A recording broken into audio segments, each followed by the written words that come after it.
It's 5 o'clock somewhere, and this is Bourbon Nation. I'm your host, David Boyd, and today we are going to just talk about Buffalo Trace. And this bourbon is interesting to me because people love Buffalo Trace, but yet they actually hate Buffalo Trace. It boggles my mind because Buffalo Trace, well, they make some of the best stuff you can find, like Stag, you want Blanton's, you know, they E.H. Taylor, they make it all the stuff that people just go crazy about.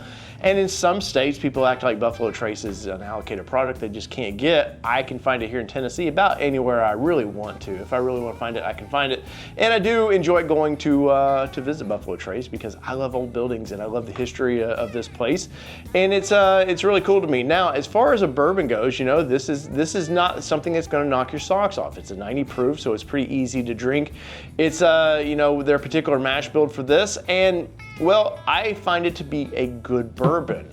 But what does it taste like? What does it smell like? That's what we're here to find out. And I opened this bottle a couple weeks ago, and as you can see, I really just got maybe a drink out of it, and that's about it. So it's been opened, it's breathed for quite a while, and let's see what it's like. And as far as bottles go, I find this to be pretty interesting, you know, kind of cowboy-esque-ish. You know, you got the buffalo on there, so that's always kind of cool. And it's as far as logos and stuff, Buffalo Trace does the best out of anybody I've seen about branding. And you know, from Stag, Weller, Blanton's, and E.H. Taylor, like their branding is just on point, man. They know how to market their products. So of course, the Buffalo Trace is going to, you know, it's going to be very appealing. And you know, when they brought this out, I believe it was mid-90s. I'm not a whiskey historian by any means, but when they brought this out, mid-90s, if I remember correctly, you know, they're going against the Jack Daniels, the Jim Beams of the world, and a lot of people, you know, Buffalo Trace, they knew the history of you know, the Taylor and all that, but they didn't, you know, Buffalo Trace was kind of a new brand, so they've really done a good job at marketing this and making it, I think, a decent bourbon. Now, as far as we look at the color of it, it still has a nice dark color. Now, there is no age statement on this, but generally 4, 5, 6, maybe 7 years in some cases to get it to where it's at. It is a blended whiskey, so this is not some single barrel or anything like that. And if you ever want to get store picks, you can find store picks of this thing. So check out your local retailer, see if they do have anything, or they're going to be picking something in the near future, because there are some good store picks out there that are just different flavors than what you would get in the blended version we have here. So far as color and everything, we do get, it's a pretty, you know, pretty nice color to that. Nothing super dark, nothing, I don't expect that this is gonna be like syrup. So that's an appealing thing to me. So let's see. Let's see, man.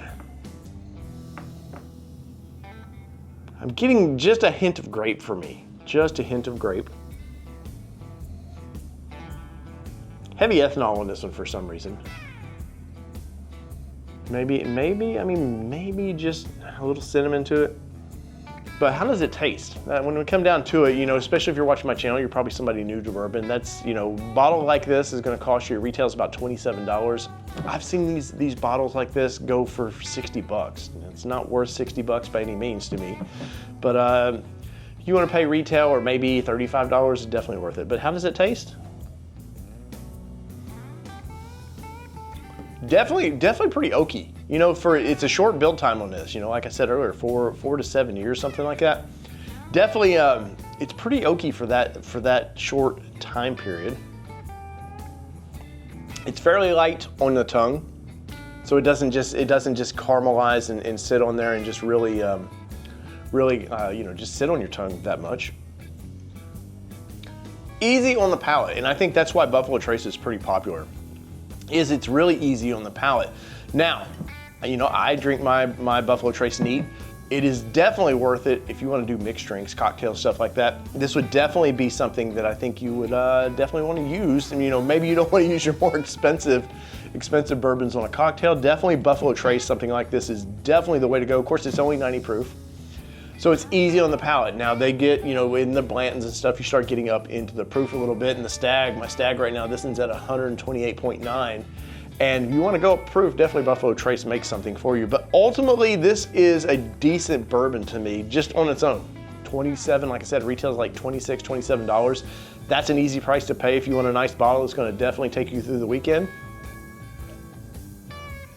And it's definitely a staple in my house. I have many bottles. I keep Buffalo Trace because all my friends tend to like Buffalo Trace. and they think of it as some exotic, some exotic animal, like we're on a safari and this is the one I gotta get. So it's nice to have a few bottles, and you can always make a gift out of it, something like that. Once again, it's not a $150, $200 bottle, so it's easy to do as a gift, and I think a lot of friends would like to have this, especially if they're newer to bourbons. They're going to think, wow, you're the coolest guy ever. But on a scale of 1 to 10, where do I rank this one?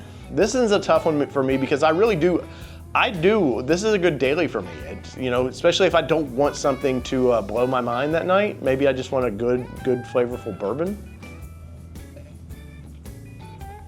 This is definitely a solid one. Now on a scale of 1 to 10, 1 being the worst, 10 being the best, this is not a 10 by any means, just not a 10. But if I had to be honest with myself, it's definitely like a 5.5, maybe 6, but more than likely I'm just gonna average it back down to 5.5, which is not a bad score to be honest, because once again, this is under $30 for this bottle, and how can you say no to that? Lots of good flavors.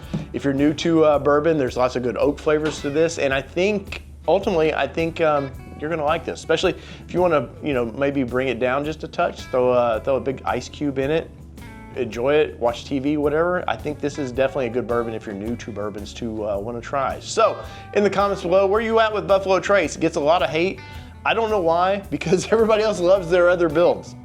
So it doesn't understand. I think it's just because people don't like this. It's a trendy bottle. It's a popular bourbon, and some of the more well-known people out there like to poo on it. But I think it's solid, and I think you will enjoy it. So, cheers, everybody.